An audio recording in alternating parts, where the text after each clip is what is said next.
There was a simple routine that took me from 45 grand a year to almost $180,000. And if you want to have a similar results, your routine will need to be two things: sustainable and simple.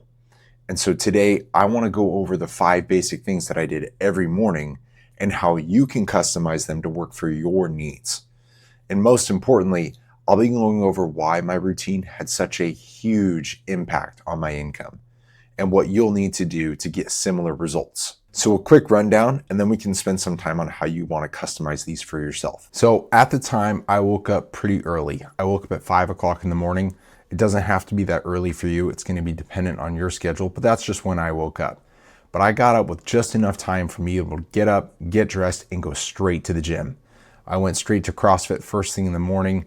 And then while I was there, I would warm up, my body would kind of come into flow, and my mind would start to wake up. And then by the end of the gym session, I would generally be pretty awake. Then once I was finished with CrossFit, I would run home, eat breakfast, and then go get cleaned up for the day.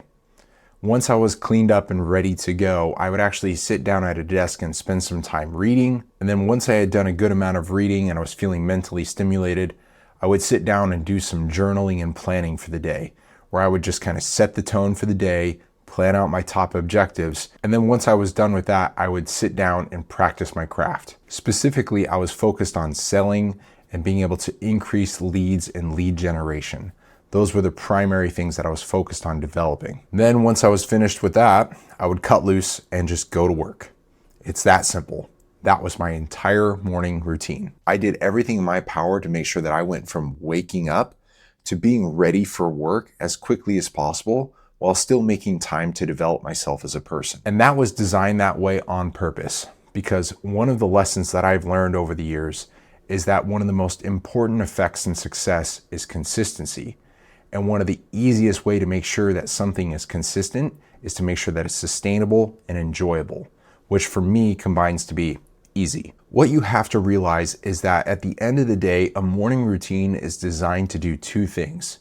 It's designed to help you to produce more, and it's designed to make you a better person. That's what it should do. And it doesn't take much to be able to do that. I think sometimes we overcomplicate these things. We want to biohack our way into success, thinking that we need this 4-hour routine in order for us to be successful at anything, when that's just simply not the case. The point of a morning routine is to increase your opportunity for success. It should really improve your ability to produce money, to produce work, to produce creative art, you name it, fill in the blank. And the secret to production is that your ability to produce is determined by your self-mastery. And so you need to make sure that you're making self-mastery a part of your morning routine. In my mind, self-mastery can be broken down into 3 basic parts: judgment or agency, character, and then skill or intelligence. You can also further simplify this, 3 C's, that's how I'm able to remember it, as choices, character, and then capacity, specifically capacity to execute. So if you make it a point to improve one of these 3 things every day, your ability to produce at a high level will become unstoppable, especially if you're consistently producing all 3 of them. And the analogy that I like to use for improving these 3 concepts of self-mastery is the same as improving your physical body. You need to be able to exercise these muscles, and you need to have proper nutrition for these.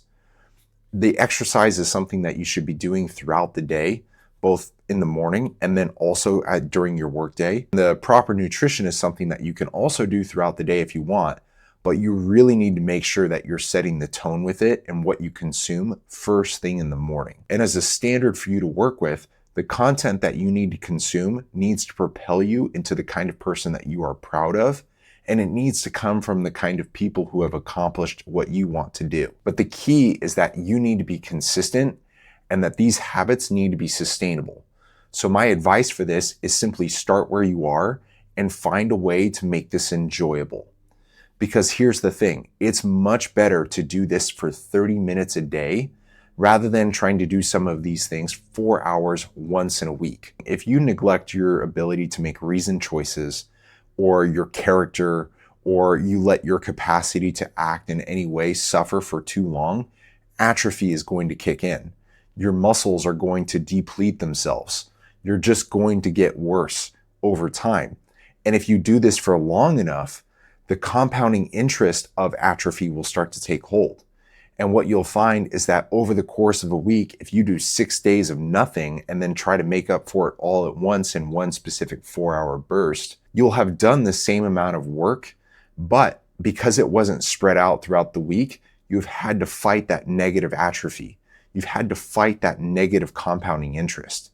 And that's going to kill your progress. Now, as crucial as this momentum is and this consistency is, you're only going to see improvements in your finances as a result of this if your personal development is tied to your income. And the way that you do this is by connecting your income to your production. Now, that might not be necessarily possible if you're on an hourly or salary pay scale. Your income would actually be determined by these annual evaluations or potentially changing jobs instead of directly affecting your production. But when you can have a career where your pay is tied to your performance, when your ability to perform improves, then so does your income. Now, one of the easiest ways of doing this is getting to some kind of sales or commission role, but that's not necessarily the best for everyone. So do what works for you. But the key point is that you want to make sure that your income, as much as possible, is tied to your production in a key actionable way that you have direct control over. And one of the most important things to keep in mind is that not all opportunities are created equal. There are different levels of leverage that are available from opportunity to opportunity.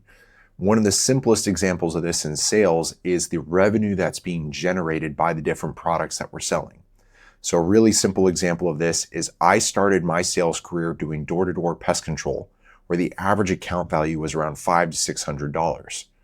When I switched from pest control to solar, I went from selling a $600 project to a $60,000 project. That was a massive increase in revenue, and my commission saw a huge jump as a result of that. Now, you might not always be able to start with those highest leveraged opportunities. Maybe you need to start at a lower opportunity and then work your way up to it. That's okay. But just bear in mind that you want to be trying to climb that ladder and aware of when those opportunities are coming to you. And the main takeaway here is that there are 2 avenues for you to be able to travel down to increase your income. First one is, of course, leveraging the opportunities that are given to you. The other one is leveraging yourself by investing in yourself and improving your capacity to produce. Both of these require investments of time and energy, and both of them are worth doing. But here is my warning. Do not get caught in the trap of overinvesting to the point where you have nothing left to produce for today. Meaning you do not want to overinvest into your morning routine to the point where it distracts you from production. You actually have to produce something today. Otherwise, today is a zero. It's a net loss. And remember, the point of the morning routine is deliberately getting into production with a higher level of mastery than yesterday. If you can do that day in and day out, you will not only increase your income by more than $100,000, but you will actually become an unstoppable force in both your life and in everything that you set your hand to.